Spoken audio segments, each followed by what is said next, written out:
Hi everyone, welcome to the podcast Energy Toning, where we talk about all things energy medicine, consciousness, and how to raise your vibration.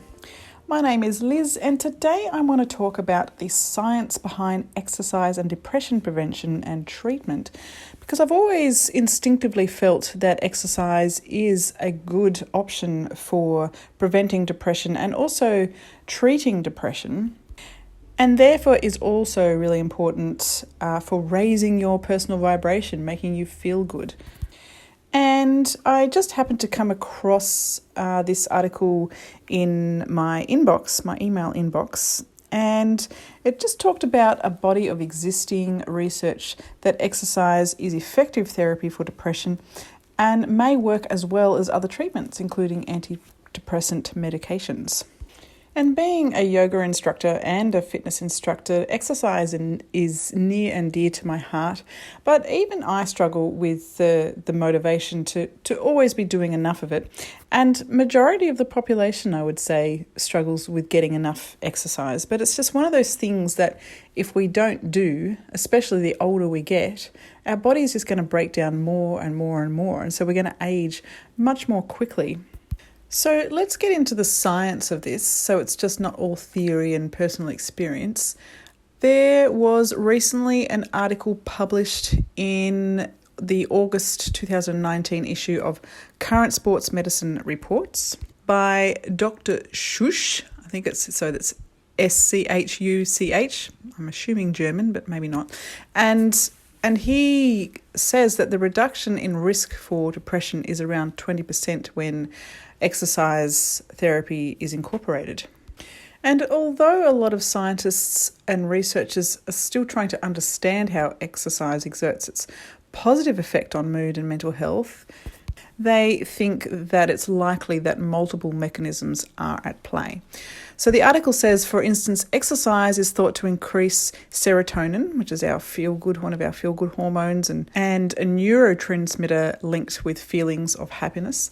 And in addition, physical activity commonly helps people sleep better, which is significant since insomnia sufferers are 10 times more likely than regular sleepers to have clinical depression.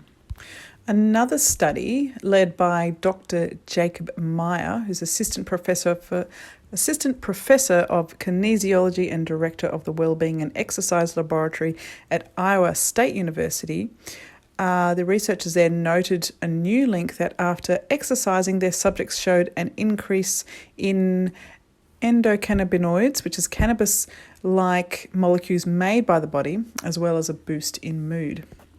And another more research published in September of 2019 issue of the journal Medicine and Science in Sports and Exercise, it observed that it doesn't take an arduous or long workout to reap feel-good benefits, and that's something that I've always felt strongly about. We don't have to cane ourselves and thrash ourselves around to get these kinds of benefits. But in this study, the participants, a small sample size of 17 women with depression, showed an increase in endocannabinoids after completing 30 moderately intense minutes on a stationary bike.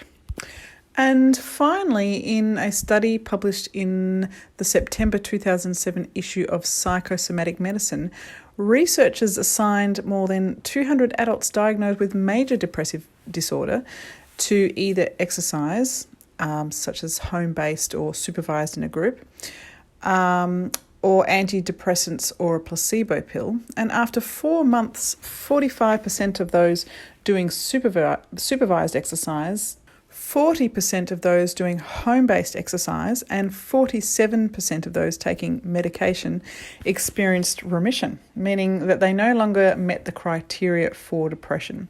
So researchers concluded out of this study that the efficacy of exercise seemed generally comparable with receiving antidepressant medication, and both fared better than the placebo. So I don't know about you, but I would rather be exercising and not putting something in my body if I can avoid it. Of course, you need to see your healthcare practitioner to work out what would be the best option for you, but as long as you have a physical body, no one can ignore the fact that it needs to be moved. It needs to be pushed and stretched, and we need to get a sweat up if we are aiming to feel our very best. But one thing I found most interesting about reading these studies is that the researchers found that unlike an antidepressant drug which targets one or two neurotransmitters in the brain, exercise seems to target a whole lot more neurological systems, which is interesting in itself. So this to me does suggest that exercise is actually more likely to work more effectively than drug therapy, because maybe with drug therapy you have to try a couple of drugs before you find the right one for you, whereas if you just start exercising, then you're covering your bases, throwing the net out wider to positively impact the neurotransmitters in the brain. But of course, it's always easier to take a pill, isn't it? And this is here is where the rub lies.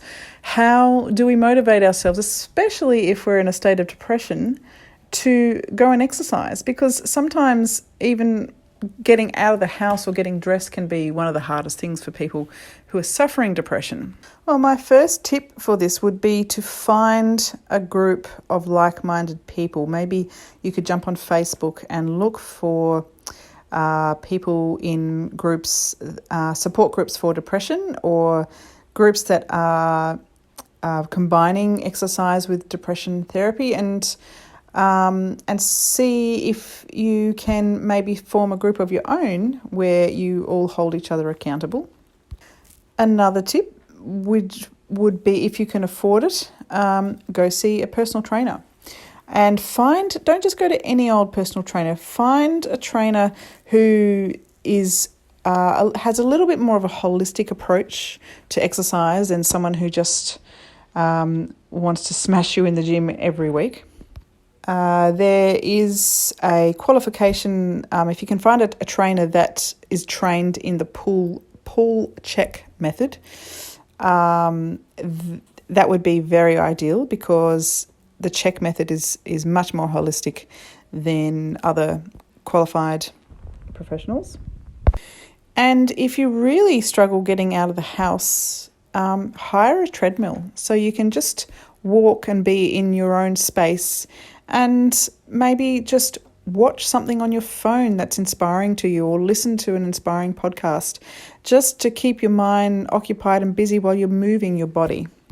And if walking on a treadmill is not your thing, also keep in mind that maybe Qigong might be a good option for you, as it's very gentle. This is also especially good for people with injuries, and there's lots of good online programs that you can find with Qigong. You can just do it in nearly any old clothing.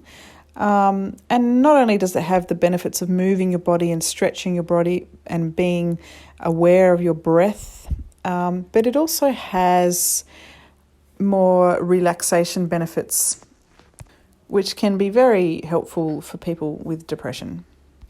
So that's a wrap for today. I will leave the link to this article that I found in the description, so you can go and read it for yourself if you're looking for some inspiration, more of a reason to go and exercise than just trying to lose weight and get fit and all of that. Because in my personal opinion, those reasons, although they are good reasons to go and exercise, I don't think they should be the motivating reason why you exercise. The motivating reason should be to feel good within yourself, feel good in your body, feel good in your mind, and bring up those happy endorphins after, as little as 20 minutes of exercise.